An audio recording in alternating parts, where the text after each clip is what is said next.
When I lived That's in an the apartment, we had a neighbor similar to that, but it wasn't like an old woman or anything. It was I think it was a single mom, if I remember correctly, and she had like a teenage son. And for some reason, they would always be like banging on the floor pretty late at night. I don't understand why that's so common in apartments. I really don't. sounds like I you don't lived either. under Kaya. Yeah.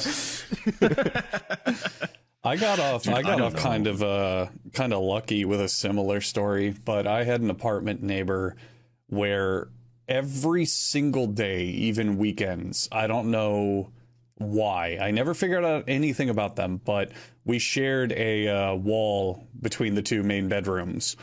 And every single day at about 6:30 in the morning, they would blast like pop rock.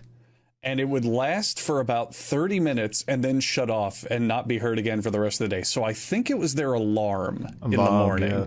But it was so loud, I could hear every lyric of what the singers were singing through the walls.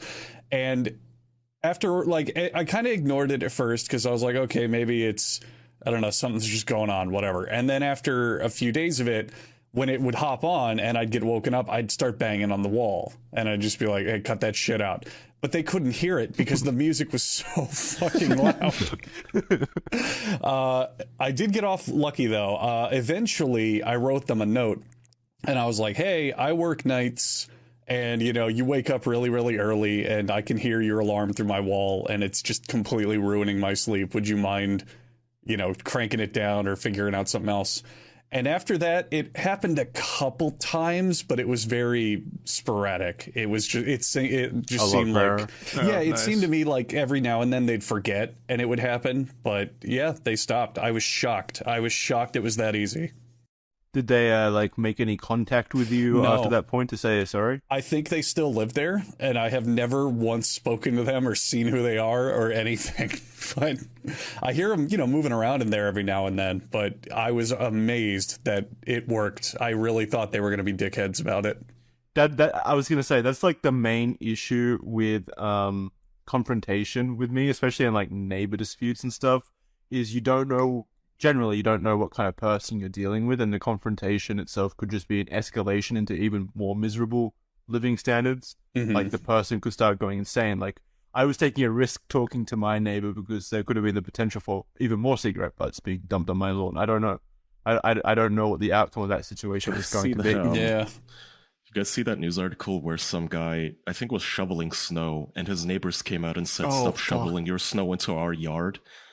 And they started arguing, and one of them said, "Shoot us then, you fucking loser," or something, and the guy came out with his gun and shot them. That is actually such a fucked video, Kaya. I know exactly what you're talking about. So I've not seen the video.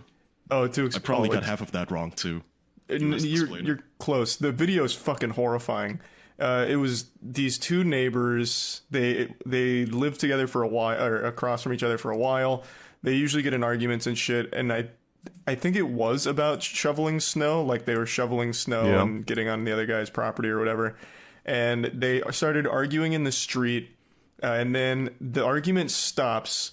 And the one guy goes back to his house, gets his fucking pistol out. Or no, was it I don't think it was a pistol. He gets some gun. Yeah, he gets some fucking gun out and just executes the lady in the street. Like he shoots her, she falls Holy over. fuck. He then puts the gun to her head and said, "You should have kept your fucking mouth shut." Oh And then my God. And then blows her head off. And then the dad runs into the garage